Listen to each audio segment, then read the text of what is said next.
¿Qué es la fenomenología? Puede parecer extraño que aún no formulemos esta pregunta medio siglo después de los primeros trabajos de Husserl, y sin embargo está lejos de haber encontrado satisfactoria respuesta. La fenomenología es el estudio de las esencias y, según ella, todos los problemas se resuelven en la definición de esencias. La esencia de la percepción, la esencia de la conciencia, por ejemplo.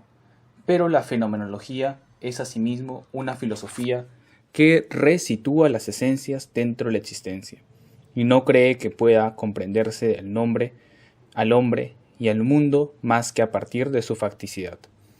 Es una filosofía trascendental que deja en suspenso para comprenderlas las afirmaciones de la actitud natural, siendo además una filosofía para la cual el mundo siempre está ahí, ya antes de la reflexión como una presencia inajenable, y cuyo esfuerzo total estriba en volver a encontrar este contacto ingenuo con el mundo para finalmente otorgarle un estatuto filosófico. Es la visión de una filosofía ser una ciencia exacta, pero también una recensión del espacio y del tiempo, el mundo vividos. Es el ensayo de una descripción directa de nuestra experiencia tal como es, sin tener en cuenta su génesis psicológica ni las explicaciones causales que el sabio, el historiador o el sociólogo puedan darnos de la misma. Y sin embargo, Husserl menciona en sus últimos trabajos una fenomenología genética, e incluso una fenomenología constructiva. Se eliminarán estas contradicciones con distinguir entre la fenomenología de Husserl y la de Heidegger, más todo, Sein and Zeit, nace de una indicación de Husserl y no es, en definitiva, más que una explicación del Natürlichen Weltbegriff o del Lebenswelt, que Husserl presentará al final de su vida como tema primordial de la fenomenología, de modo que la contradicción ya aparece, una vez más, en la filosofía del mismo Husserl. El lector presuroso renunciará a circunscribir una doctrina que lo ha dicho todo y se preguntará si una filosofía que no consigue definirse merece todo el jaleo que se hace a su alrededor, si no se trata más bien de un mito y de una moda. Aunque así fuera, todavía quedaría por comprender el prestigio de este mito, el origen de esta moda y la seriedad filosófica traducirá esta situación diciendo que la fenomenología se deja practicar y reconocer como manera o como estilo, existe como movimiento antes de haber llegado a una conciencia filosófica total. Está en camino desde hace mucho tiempo. Sus discípulos lo encuentran en todas partes, en Hegel, en Kierkegaard, lo mismo que en Marx, Nietzsche y Freud. Un comentario filosófico de los textos no serviría de nada. En los textos no se encuentra más que en cuanto a ellos hemos puesto. Y si una historia ha recurrido jamás a nuestra interpretación, esta es la historia de la filosofía. La unidad de la fenomenología y su verdadero sentido encontraremos dentro de nosotros. No se trata de contar las citas, sino de fijar y objetivar esta fenomenología para nosotros, por la que, leyendo a Husserl o Heidegger, muchos de nuestros contemporáneos, más que encontrar una filosofía, han tenido la impresión de reconocer aquello que estaban esperando. La fenomenología solo es accesible a un método fenomenológico. Tratemos, pues, de trabar deliberadamente los famosos temas fenomenológicos tal como espontáneamente se han trabado en la vida. Tal vez comprendamos luego por qué la fenomenología se ha quedado tanto tiempo en su estado de comienzo, de problema, de acusia.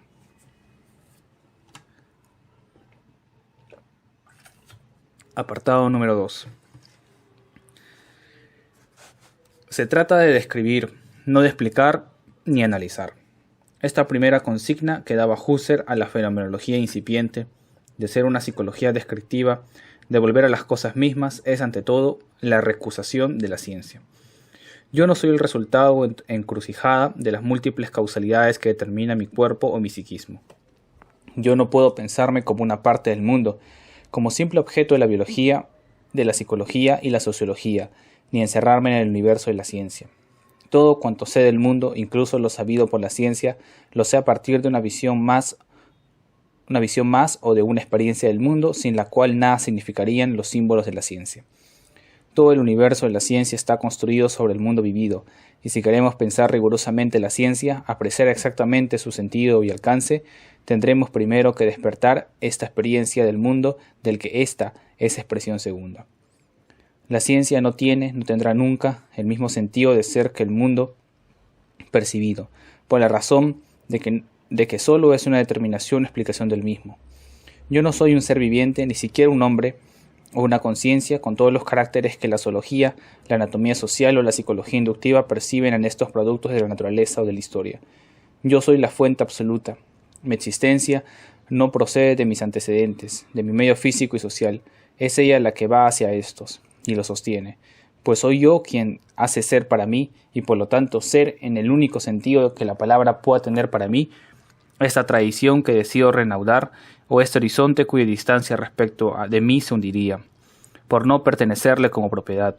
Si yo estuviera ahí para recorrerla con mi mirada, las visiones científicas, según las cuales soy un momento del mundo, son siempre ingenuas e hipócritas porque sobreentienden, sin mencionarla, esta otra visión de la conciencia, por la que un mundo se ordena en torno mío y empieza a existir para mí.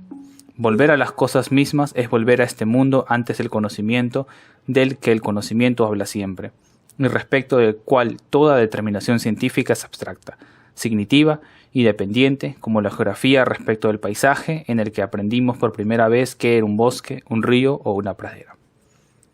Este movimiento es absolutamente distinto del retorno idealista a la conciencia, y le exige de una descripción pura excluye tanto el procedimiento del análisis reflexivo como el de la explicación científica. Descartes, y sobre todo Kant, desvincularon el sujeto o la conciencia haciendo ver que yo no podría aprender nada como existente si, primero, no me sintiera existente en el acto de aprenderlo. Pusieron de manifiesto la conciencia, la absoluta certeza de mí para mí, como la condición sin la cual no habría nada en absoluto, y el acto de vinculación como fundamento de lo vinculado. Es indudable que el acto de vinculación no es nada sin el espectáculo del mundo que vincula. En Kant, la unidad de la conciencia es exactamente contemporánea de la unidad del mundo, y en Descartes la duda metódica no nos hace perder nada, ya que el mundo total, por lo menos a título de experiencia nuestra, se reintegra al cogito. Haya con él la certeza, afectado solamente con el índice de pensamiento de, pero las relaciones del sujeto y el mundo no son rigurosamente bilaterales. De serlo, la certeza del mundo vendría dada de una vez en Descartes con la del cogito, y en Kant no hablaría de revolución copernicana. El análisis reflexivo a partir de nuestra experiencia del mundo se remonta al sujeto como una condición de posibilidad distinta del mismo y hace ver la síntesis universal como algo sin lo cual no habría mundo. De este modo deja adherirse a nuestra experiencia, sustituye una referencia como una reconstrucción. Así se emprende que Husserl reprochara a Kant una psicología de las facultades del alma y opusiera a un análisis noético que hace reposar el mundo sobre la actividad sintética del sujeto, su reflexión noemática, que permanece en el objeto y explicita su unidad primordial en lugar de generarla. El mundo está ahí previamente a cualquier análisis que yo pueda hacer del mismo. Sería artificial hacerlo derivar de una serie de síntesis que entrelazaría las sensaciones y luego los aspectos perspectivos del objeto, cuando unas y otros son precisamente productos del análisis y no deben realizarse antes de éste. El análisis reflexivo cree seguir un sentido inverso, el camino de una construcción previa y articular en el hombre interior, como dice San Agustín, un poder constituyente que siempre ha sido él. Así la reflexión se vincula a sí misma y se sitúa en una subjetividad invulnerable, más acá del ser y del tiempo, pero es una ingenuidad, o, si se prefiere, una reflexión incompleta que pierde conciencia de su propio comienzo. He comenzado a reflexionar. Mi reflexión es reflexión sobre el unirreflejo. No puede ignorarse a sí misma como acontecimiento, dado que se manifiesta como verdadera creación, como cambio de estructura de la conciencia. O le corresponde reconocer, más acá de sus propias operaciones, el mundo dado al sujeto porque el sujeto está dado a sí mismo. La realidad está por describir, no por construir o constituir. Esto quiere decir que no puedo asimilar la percepción a la síntesis que pertenecen al orden del juicio, de los actos o de la predicación. En cada momento mi campo perceptivo está lleno de reflejos, de fisuras, de impresiones táctiles fugaces que no estoy en condiciones de vincular precisamente con el contexto percibido y que, no obstante, sitúo desde el principio en el mundo sin confundirlos nunca con mis ensueños. También en cada instante sueño en torno a las cosas, imagino objetos o personas cuya presencia aquí no es incompatible con el contexto, mas que no se mezclan con el mundo. Preceden al mundo, están en el teatro del imaginario. Si la realidad de mi percepción no se fundara más que en la coherencia intrínseca de las representaciones, tendría que ser siempre vacilante y abandonado a mis conjeturas probables. Constantemente tendría yo que deshacer unas síntesis ilusorias y reintegrar en la realidad unos fenómenos aberrantes de antemano excluidos por mí de la misma. No hay tal. La realidad es un tejido sólido. No aguarda nuestros juicios para anexarse los fenómenos más sorprendentes, ni para rechazar nuestras imaginaciones más verosímiles. La percepción no es una ciencia del mundo, ni siquiera un acto. Una toma de posición deliberada es el trasfondo sobre el que se destacan todos los actos y que todos los actos presuponen. El mundo no es un objeto cuya ley de constitución yo tendría en mi poder. Es el medio natural y el campo de todos mis pensamientos y de todas mis percepciones explícitas. La verdad no habita únicamente al hombre interior. Mejor aún, no hay hombre interior. El hombre está en el mundo. Es en el mundo que se conoce. Cuando vuelvo hacia mí a partir del dogmatismo del sentido común o del dogmatismo de la ciencia, lo que encuentro no es un foco de verdad intrínseca, sino un sujeto volcado al mundo.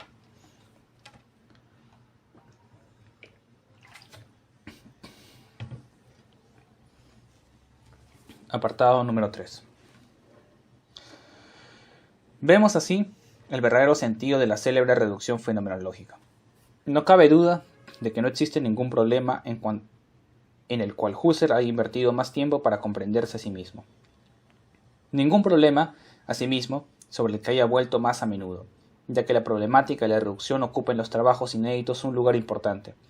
Durante largo tiempo, incluso en textos recientes, se ha presentado la reducción como el retorno a una conciencia trascendental, ante lo cual el mundo se desplegaría en una transparencia absoluta, movido a cabo por una serie de apercepciones que el filósofo tendría por misión reconstituir a partir del resultado de las mismas. Así, mi sensación de lo rojo se advierte como manifestación de un rojo sentido, este como manifestación de una superficie roja, esta como manifestación de un cartón rojo y este por fin como manifestación o perfil de algo rojo de este libro. Sería pues la aprehensión de cierta ile como significando un fenómeno de grado superior, la Singebung, la operación activa de significación que definiría la conciencia. Y el mundo no sería más que la significación mundo. La reducción fenomenológica sería idealista, en el sentido de un idealismo trascendental que trata al mundo como una unidad de valor indivisa entre Pablo y Pedro, en la que sus perspectivas se recortan y que hacen comunicar la conciencia de Pedro y la conciencia de Pablo, porque la percepción del mundo por parte de Pedro no es obra de Pablo. Por parte de Pedro no es obra de Pedro, ni la percepción del mundo por parte de Pablo obra de Pablo, sino en cada uno de ellos obra conciencias prepersonales cuya comunicación no constituye problema al venir exigida por la definición misma de la conciencia, del sentido o de la verdad. En cuanto que soy conciencia, eso es, en cuanto algo tiene sentido para mí, no estoy ni aquí ni allá. No soy ni Pedro ni Pablo. En nada me distingo de otra conciencia, puesto que todos somos presencias inmediatas en el mundo, y que este mundo es, por definición, único, siendo, como es el sistema de las verdades, un idealismo trascendental consecuente despoja al mundo de su opacidad y su trascendencia. El mundo es aquello mismo que nos representamos, no en cuanto hombres o en cuanto sujetos empíricos, sino en cuanto somos. Todos una sola luz y participamos del uno sin dividirlo. El análisis reflexivo ignora el problema del otro, así como el problema del mundo, porque hace aparecer en mí, como los primeros árboles de la conciencia, el poder de encaminarse a una verdad universal de derecho, y que, careciendo el otro también de exeidad, de lugar y de cuerpo, de alter y ego, no forma más que uno en el mundo verdadero, vínculo de los espíritus. No representa ninguna dificultad comprender cómo yo pensar al otro, porque el yo y por ende el otro no están apresados en el tejido de los fenómenos y tienen, más que existencia, un valor. Nada hay oculto detrás de estos rostros o gestos, ningún paisaje que se me sea accesible, solo un poco de sombra que no es más que por la luz. Para Husserl, al contrario, sabemos que hay un problema del otro, y que el arte ego es una paradoja.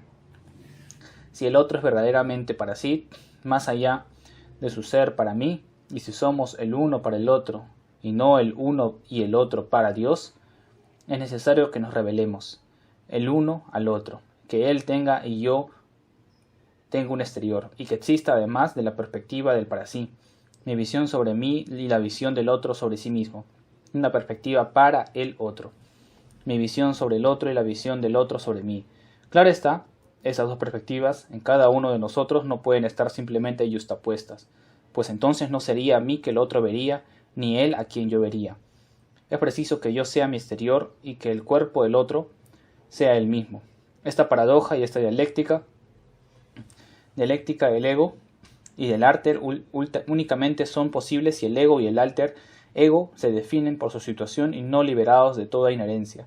Eso es si la filosofía no se acaba con el retorno al yo y si yo descubro por la reflexión solamente mi presencia ante mí, sino además la posibilidad de un espectador ajeno, eso es, si además en el mismo momento de experimentar mi existencia y hasta este punto extremo de la reflexión carezco todavía de esta densidad absoluta que me haría salir del tiempo, y descubre en mí una especie de debilidad interna que me impide ser absolutamente individuo y me expone a la mirada de los demás como un hombre entre los hombres o cuanto menos como una conciencia entre las conciencias. Hasta ahora el cogito desvalorizaba la percepción del otro. Me enseñaba que el yo es únicamente accesible a sí mismo, por cuanto me definía por el pensamiento que tengo de mí mismo y que evidentemente soy el único en poseer, por lo menos en este sentido último, para que el otro no sea un vocablo ocioso. Es necesario para mí existencia no se reduzca jamás a la conciencia de que de existir tengo, que envuelva también la conciencia que de ello pueda tenerse, y por ende mi encarnación en una naturaleza y la posibilidad, cuando menos, de una situación histórica. El cogito tiene que descubrirme en situación, y sólo con esta condición podrá la subjetividad trascendental, como dice Husserl, ser una intersubjetividad. Como ego meditante puedo distinguir de mí al mundo y las cosas, ya que seguramente yo no existo al modo de las cosas. Incluso debo apartar de mí mi cuerpo, entendido como una cosa entre las cosas, como una suma de procesos físico-químicos, pero si la cogitatio, que de ese modo descubro, no tiene sitio en el tiempo y el espacio objetivos, tampoco carece de ubicación en el mundo fenomenológico. El mundo que distinguía de mí como una suma de cosas o procesos vinculados por unas relaciones de causalidad, lo redescubro en mí como el horizonte permanente de todas mis cogitaciones y como una dimensión respecto a la cual no ceso de situarme. El verdadero cogito no define la existencia del sujeto por el pensamiento que éste tiene de existir, no le convierte la certeza del mundo en certeza de pensamiento del mundo, ni sustituye el mundo como la significación del mundo. Al contrario, reconoce mi pensamiento como un hecho inajenable y elimina toda especie de idealismo descubriéndome como ser del mundo. Es por ser de cabo a cabo relación con el mundo que la única manera que tenemos de advertirlo es suspender este movimiento, negarle nuestra complicidad, contemplarlo, onne mitsumashen, dice Husserl a menudo, o ponerlo fuera de juego. No renunciamos a las certidumbres del sentido común y de la actitud natural. Estas son, por el contrario, el tema constante de la filosofía, sino porque precisamente en calidad de presupuestos de todo pensamiento, al darse por sabidas, pasan desapercibidas, y para despertarlas y hacerlas aparecer, debemos por un instante olvidarlas.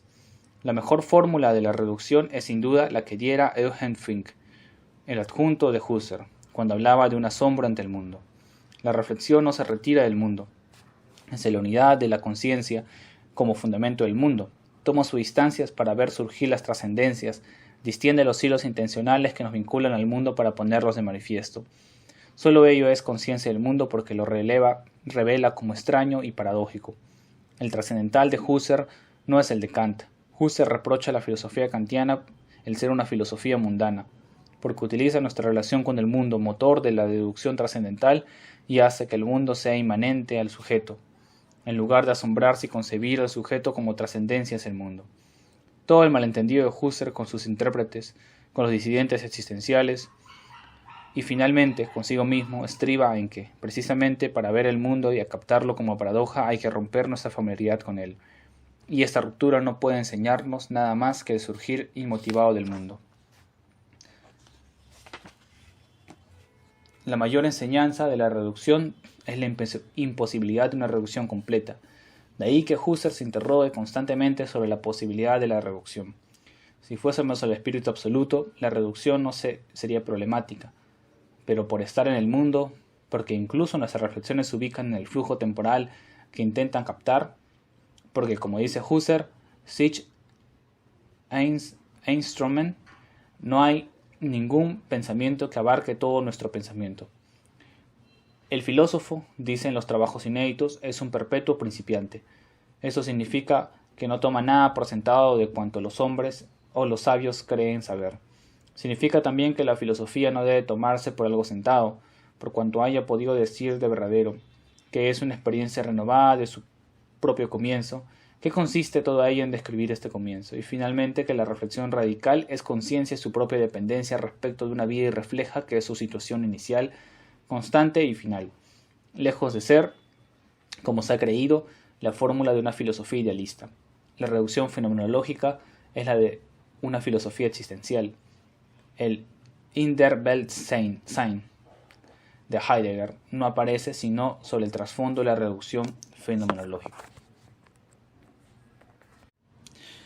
Apartado número 4. Un malentendido del mismo género oscurece la noción de las esencias en Husserl. Toda reducción, dice Husserl, es a la par que trascendental, necesariamente eidetica. Esto quiere decir que no podemos someter a la mirada filosófica nuestra percepción del mundo sin dejar de formar una sola cosa con esta tesis del mundo, con este interés por el mundo que nos define, sin retroceder más hacia acá de nuestro empeño, engagement, por hacerlo aparecer como un espectáculo, sin pasar del hecho de nuestra existencia a la naturaleza de la misma, del Dasein al Wesen. Más está claro que la esencia no es aquí el objetivo, que es un medio, que nuestro empeño efectivo en el mundo es precisamente lo que hace falta comprender y vehicular en el concepto, y lo que polariza todas nuestras fijaciones conceptuales. La necesidad de pasar por las esencias no significa que la filosofía las tome por objeto, sino todo lo contrario, que nuestra existencia esté presa con demasiada intimidad en el mundo para reconocerse como tal en el momento en que se arroja al mismo, y que tiene necesidad del campo de la idealidad para conocer y conquistar su facticidad. La Escuela de Viena, como es sabido, admite que de una vez por todas que no podemos entrar en relación más que con las significaciones. Por ejemplo, la conciencia no es para la Escuela de Viena aquello que somos. Es una significación tardía y complicada, de la cual solo deberíamos servirnos con circunspección y luego de haber explicitado las numerosas significaciones que han contribuido a determinarla en el decurso de la evolución semántica del término. Este positivismo lógico está a las antípodas del pensamiento husserliano. Cualesquiera que hayan sido las mutaciones de sentido que han acabado ofreciéndonos el término y el concepto de la conciencia como adquisición del lenguaje, tenemos un medio directo para acceder a lo que designa. Tenemos la experiencia de nosotros mismos, de esta conciencia que somos. Es con esta experiencia que se miden todas las significaciones del lenguaje, y es esta lo que hace justamente que el lenguaje quiera decir algo para nosotros. Es la experiencia todavía muda la que hay que llevar a la expresión pura de su propio sentido. Las esencias de Husserl deben llevar consigo todas las relaciones vivientes de la experiencia, como lo lleva la red, desde el fondo del mar, el pescado y las algas palpitantes. No hay que decir, pues, con Wald, que Husserl separa las esencias de la existencia. Las esencias separadas son las del lenguaje. Es función del lenguaje hacer existir las esencias en una separación que, a decir verdad, solo es aparente, ya que gracias a él se apoyan aún en la vida antepredicativa de la conciencia. En el silencio de la conciencia originaria vemos cómo aparece no únicamente lo que las palabras quieren decir, sino también lo que quieren decir las cosas, núcleo de la significación primaria en torno del cual se organizan los actos de denominación y expresión. Buscar la esencia de la conciencia no será, pues, desarrollar la Wortbedeutung, conciencia, y huir de la existencia en el universo de lo dicho, sino encontrar esta presencia efectiva de mí ante mí, el hecho de mi conciencia, que es lo que en definitiva quieren decir tanto el término como el concepto de conciencia. Buscar la esencia del mundo no es buscar lo que éste es en idea, una vez reducido a temas de discurso, sino lo que es de hecho, antes de toda tematización para nosotros. El sensualismo reduce el mundo notando que, después de todo, nada más tenemos unos estados de nosotros mismos. También el idealismo trascendental reduce el mundo, ya que si es verdad que lo vuelve cierto, lo hace a título de pensamiento de conciencia del mundo, como simple correlato de nuestro conocimiento, de modo que se convierte en inmanente a la conciencia, quedando suprimida así la aceidad de las cosas. La reducción eidética es, por el contrario, la resolución consistente en hacer aparecer el mundo tal como es anteriormente a todo retorno sobre nosotros mismos. Es la visión de igualar la reflexión de la vida y refleja de la conciencia. Apunto a un mundo y lo percibo. Si dijera, con el sensualismo, que no hay en todo ello más que estados de conciencia, y si intentara distinguir mis percepciones de mis sueños por medio de criterios, perdería el fenómeno del mundo. En efecto, si puedo hablar de sueños y de realidad, interrogarme a propósito del imaginario y lo real, poner en duda la realidad significa que esta distinción ya ha sido hecha por mí antes del análisis, que tengo una experiencia de lo real así como de lo imaginario, en cuyo caso el problema no consiste en indagar cómo el pensamiento crítico puede ofrecerse unos equivalentes secundarios de esta distinción, sino en explicar nuestro saber primordial de la realidad, en describir la percepción del mundo como aquello que funda para siempre nuestra idea de la verdad. No hay que preguntarse, pues, si percibimos verdaderamente un mundo. Al contrario, hay que decir, el mundo es lo que percibimos. De una manera más general, no hay que preguntarse si nuestras evidencias son auténticas verdades, o si, por un vicio de nuestro espíritu, lo que para nosotros es evidente no sería ilusorio respecto de alguna verdad en sí. Pues si hablamos de ilusión, es que ya hemos reconocido unas ilusiones. Lo que hemos podido hacer, más que en nombre de alguna percepción que, en el mismo instante, se afirmase como verdadera, de este modo la duda o el temor de equivocarnos afirma al mismo tiempo nuestra capacidad de descubrir el error y no puede, pues, desarraigarnos de la verdad. Estamos en la verdad y la evidencia es la experiencia de la verdad. Buscar la esencia de la percepción es declarar que la percepción no se presume verdadera, sino definida para nosotros como el acceso a la verdad. Si quisiera ahora con el idealismo fundar esta evidencia de hecho, esta creencia irresistible en una evidencia absoluta, eso es, en la claridad absoluta de mis pensamientos para mí. Si quisiera encontrar en mí un pensamiento naturante que constituye el armazón del mundo o lo aclara de cabo a cabo, sería una vez más infiel a mi experiencia del mundo, y en lugar de buscar lo que ésta es, buscaría aquello que la hace posible. La evidencia de la percepción no es el pensamiento adecuado o la evidencia apodíctica. El mundo no es lo que yo pienso, sino lo que yo vivo. Estoy abierto al mundo, comunico indudablemente con él, no lo poseo, es inagotable. Hay un mundo, o más bien hay el mundo. Jamás puedo dar enteramente razón de esta tesis constante de mi vida. Esta facticidad del mundo es lo que constituye el Weltlichkeit der Welt, lo que hace que el mundo sea mundo. Al igual como la facticidad del cogito no es en él una imperfección, sino por el contrario, lo que me da la certeza de mi existencia. El método eidético es el de un positivismo fenomenológico que funda lo posible en lo real. Apartado número 5. Podemos ahora pasar a la noción de intencionalidad, aducida con demasiada frecuencia como el descubrimiento principal de la fenomenología. Cuando únicamente es comprensible por la reducción, toda conciencia es conciencia de algo, no es algo nuevo. Kant evidenció en la refutación del idealismo que la percepción interior es imposible sin percepción exterior, que el mundo como conexión de fenómenos se anticipa a la conciencia de mi unidad. Es para mí el medio de realizarme como conciencia. Lo que distingue la intencionalidad respecto de la relación kantiana con un objeto posible es que la unidad del mundo, antes de ser planteada por el conocimiento y en un acto de identificación expresa, se vive como estando ya hecha, como estando ya ahí. El mismo Kant evidencia en la crítica del juicio que hay una unidad antes de la imaginación y el entendimiento y una unidad de los sujetos antes del objeto, y que, por ejemplo, en la experiencia de lo bello, hago la vivencia de un acuerdo de lo sensible y del concepto, de mí y del otro, acuerdo carente de concepto. Aquí el sujeto no es ya el pensador universal de un sistema de objetos rigurosamente vinculados, el poder instituyente, posant, que somete lo múltiple a la ley del entendimiento, si tiene que poder formar un mundo, se descubre y se gusta como una naturaleza espontáneamente conforme a la ley del entendimiento. Pero sea una naturaleza el sujeto, el arte oculto de la imaginación ha de condicionar la actividad categorial. No es ya solamente el juicio estético, sino también el conocimiento que en el mismo se apoya. Él es quien funda la unidad de la conciencia y de las conciencias. Husserl reanuda la crítica del juicio cuando habla de una teleología de la conciencia. No se trata de dar a la conciencia humana el doble de un pensamiento absoluto que desde fuera le asignaría sus fines.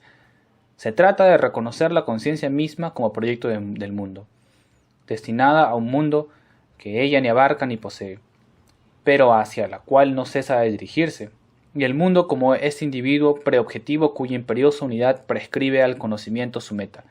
De ahí que Husserl distinga la intencionalidad de acto de nuestros juicios y tomas voluntarias de posición, la única de que hablara la crítica de la razón pura, y la intencionalidad operante, la que constituye la unidad natural y antepredicativa del mundo y de nuestra vida, la que se manifiesta en nuestros deseos, nuestras evaluaciones, nuestro paisaje, de una manera más clara que en el conocimiento objetivo, y la que proporciona el texto del cual nuestros conocimientos quieren ser la traducción en un lenguaje exacto.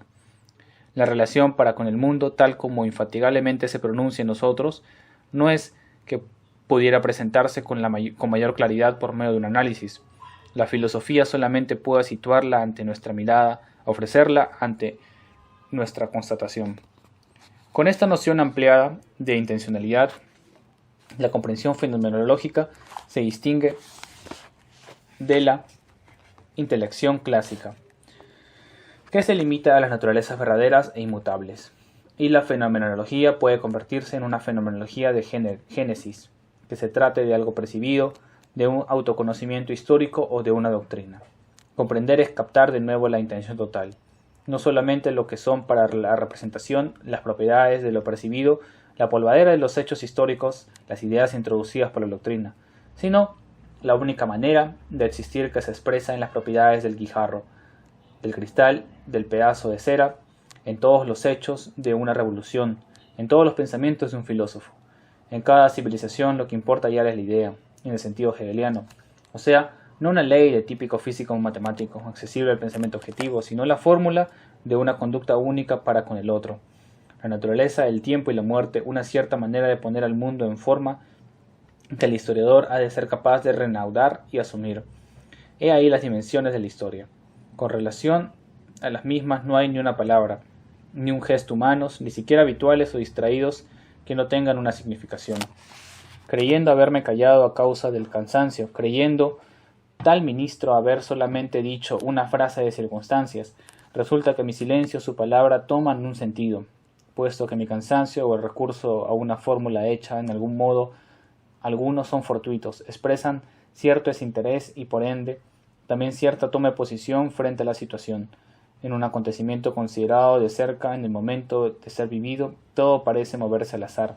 La ambición de fulano, aquel encuentro favorable, una circunstancia local parecen haber sido decisivas, pero los azares se compensan con el resultado de que esta polvadera de hechos se aglomeran, esbozan una manera de tomar posición frente a la situación humana, un acontecimiento de contornos definidos del que se puede hablar. Hay que entender la historia a partir de la ideología, o a partir de la política, o a partir de la religión, o a partir de la economía. Habrá que entender una doctrina por su contenido manifiesto, o por la psicología del autor y los acontecimientos de su vida. Es preciso comprender de todas las maneras a la vez. Todo tiene un sentido. Bajo todas las relaciones encontramos siempre la misma estructura de ser. Todos estos puntos de vista son verdaderos a condición de que no los aislemos, de que vayamos hasta el fondo de la historia y de que penetremos hasta el núcleo de la significación existencial que se explicita en cada perspectiva. Es verdad, como dice Marx, que la historia no anda cabeza abajo, mas también lo que es no piensa con los pies. O mejor, no tenemos por qué ocuparnos ni de su cabeza ni de sus pies, sino de su cuerpo. Todas las explicaciones económicas, psicológicas de una doctrina son verdaderas, ya que el pensador nunca piensa más que a partir de aquello que él es. Mas la reflexión sobre una doctrina no será total si no consigue empalmar con la historia de la doctrina y las explicaciones externas y situar las causas y el sentido de la doctrina en una estructura de la existencia. Hay, como dice Husserl, una génesis del mundo, que nos enseña sola, en último análisis, lo que la doctrina quiere decir. Al igual que la comprensión, la crítica tendrá que llevarse a cabo en todos los planos y naturalmente no bastará para refutar una doctrina vincularla a tal accidente de la vida y el autor. Esta va más allá. En su significación no hay accidentes puros, ni en la existencia ni en la coexistencia, porque tanto una como otra asimilaban los azares para convertirlos en razón. Finalmente, así como la historia es indivisible en el presente, también lo es en la sucesión. Con relación a sus dimensiones fundamentales, todos los periodos históricos se revelan como manifestaciones de una sola existencia o episodios de un solo drama, del que no sabemos si tiene desenlace alguno. Por estar en el mundo, estamos condenados al sentido, y no podemos hacer nada, no podemos decir nada que no tome un nombre en la historia. Apartado número 6. La adquisición más importante de la fenomenología estriba, sin duda, en haber unido el subjetivismo y el objetivismo extremos en su noción del mundo o de la racionalidad. La racionalidad se mide exactamente con las experiencias en las que se revela. Hay racionalidad, eso es, las perspectivas se recortan, las percepciones se confirman, en un sentido aparece, pero no hay que ponerla aparte.